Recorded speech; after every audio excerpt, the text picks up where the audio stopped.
Welcome back to the deep dive. You gave us the sources on autonomous AI agents and Web3, and our mission is to deliver that concentrated insight, the shortcut to really getting it. And today we're right at that nexus, where machine speed meets blockchain infrastructure. Exactly. We're unpacking a really complex framework, ElizaOS, and we decided we're not just going to read the docs. We're framing this whole deep dive as a crypto judo kata. I love that analogy. It's perfect. A structured practice to master the fundamentals because this stuff moves so fast. Right. So we've broken it down into three katas. First up is kata 1, the foundation. What ElizaOS is. Then we'll move into kata 2, the practice. What can you actually build with it? What are the, the moves? The fun stuff, from DeFi snipers to social media bots.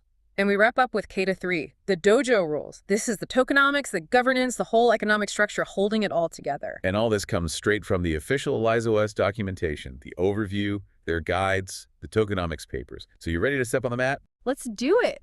Okay, kata 1, the foundation. At its heart, it's a TypeScript framework. What makes this so different? It's true autonomy and persistence. That's the key. ElizaOS is engineered for AI agents that can, think, learn, and act with actual intent. So they aren't just running simple pre-written scripts. Not at all. They're equipped with plugins. Think of them like tools or senses that let them interact with the world, with blockchains, social media, databases, you name it. And that idea of a unique, persistent personality keeps coming up. It sounds less like a bot and more like a digital identity. That's the goal. And for the developers, the philosophy is all about speed. Extreme velocity. I saw their mantra, 3 minutes to first agent. Exactly. Install, create, run, 3 commands, and you supposedly have a live agent. It's all at removing friction. But how does that square with stability? I mean, an agent needs to remember what it did yesterday to act today. Speed can't come at the cost of memory. Right, and that's where the architecture is clever. It scales. The built-for-everyone approach means you can start with just a single character file. A character file? What's that? It's essentially the agent's DNA. A simple file that defines its core personality, its goals, its motivations. You start there, and the system handles the heavy lifting of state and learning. So it's a simple start, but a powerful backend. Precisely. That's the basic stance of the framework.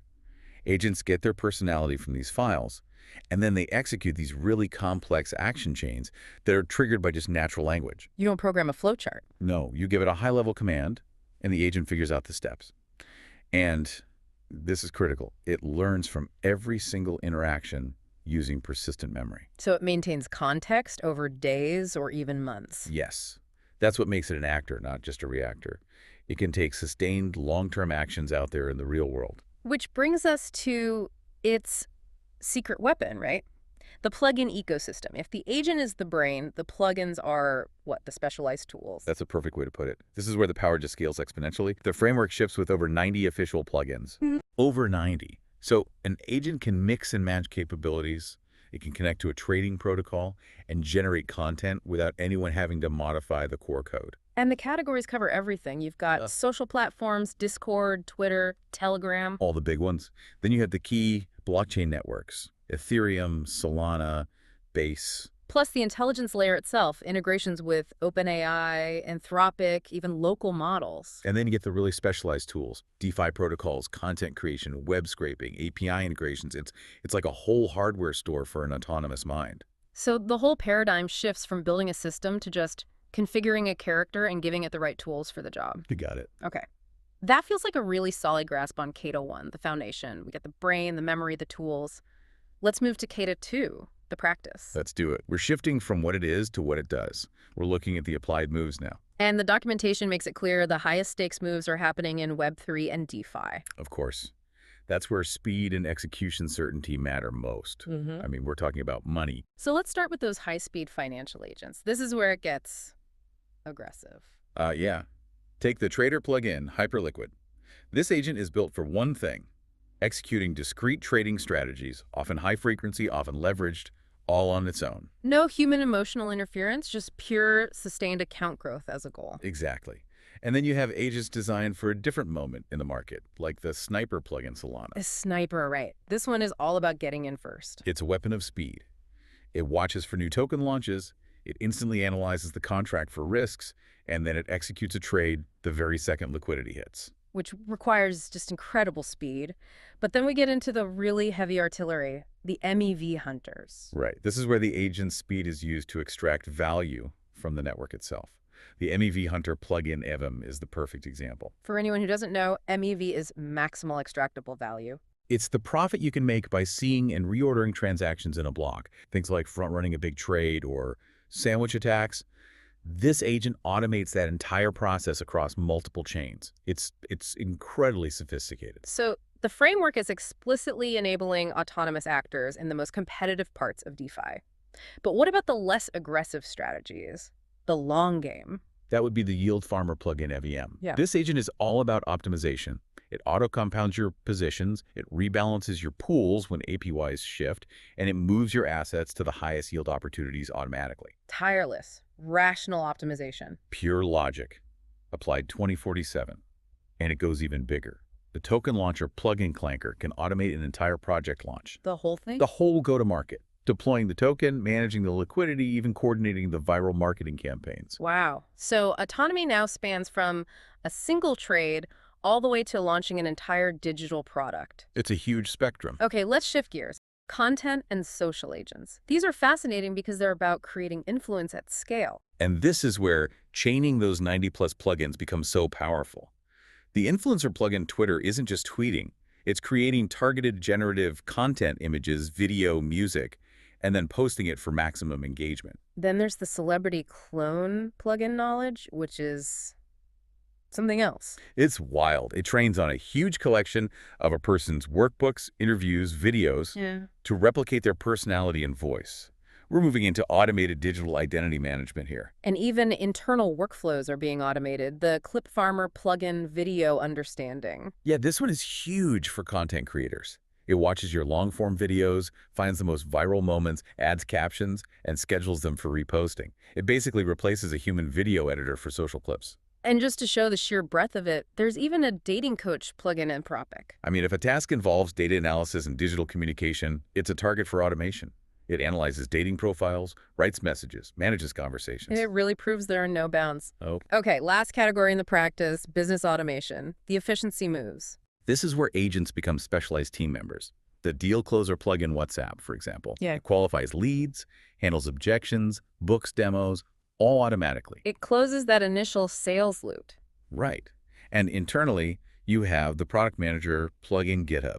It manages tickets, updates documentation, tracks sprints. It's the ultimate project flow tool. And finally, the lead generator plugin browser. This one is pure sales intelligence. It scrapes B2B data from across the web, enriches it with more info, and then prioritizes the leads based on its own logic. So it turns raw data into an actionable sales pipeline instantly. That's the power. Okay, that is an exhaustive look at the practice. We've mastered the foundation, we've practiced the moves. Now we need to shift to our final stance, Kata 3, the dojo rules.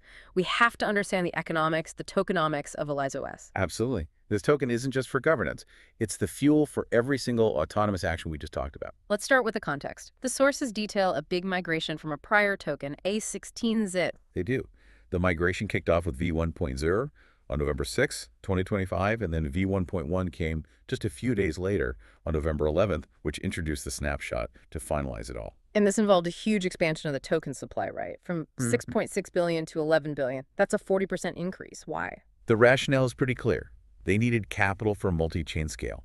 The circulating supply jumped immediately by about 882 million tokens. That's a 13% boost right away. They needed the economic weight to support all those agents operating across different chains. Exactly. The allocation shows it. 607 million of that new capital was for liquidity and listings on new exchanges and chains.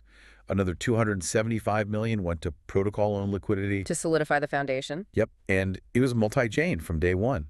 It exists as a BEP20 token, an ERC20 on Ethereum and Base, and an SPL token on Solana. And they can talk to each other. CCIP was enabled from the start for cross-chain communication. For context, the public EVM contract address is out there for anyone to see. Now, transparency seems key to these dojo rules. The vesting schedules are incredibly rigid. They have to be. It's about long-term alignment. The team and contributors allocation has a 12-month cliff, then a 24-month linear vest, that's a 3-year commitment. And for the ecosystem. A shorter timeline, a 3-month cliff, and a 9-month linear vest, And the enforcement here is technical, not based on trust. which is the most powerful kind of accountability in this space. All the vesting wallets are public, and they use Streamflow contracts to enforce the cliffs and the releases. There are no discretionary early unlocks. It's all programmatic, So it provides technical security and, just as importantly, predictability. which is exactly what an autonomous economic actor needs to operate rationally. That is a deep, comprehensive view. We've done the three katas. We mastered the foundation, the framework itself. We saw the practice, the incredible range of agents. And now we understand the dojo rules, the transparent multi-chain economic structure. So to leave you with a final thought, we know the NEV Hunter agent is designed to exploit market inefficiencies and extract value instantly. Right. We also know that the entire ElizaOS token release schedule is public, verifiable, and enforced by code.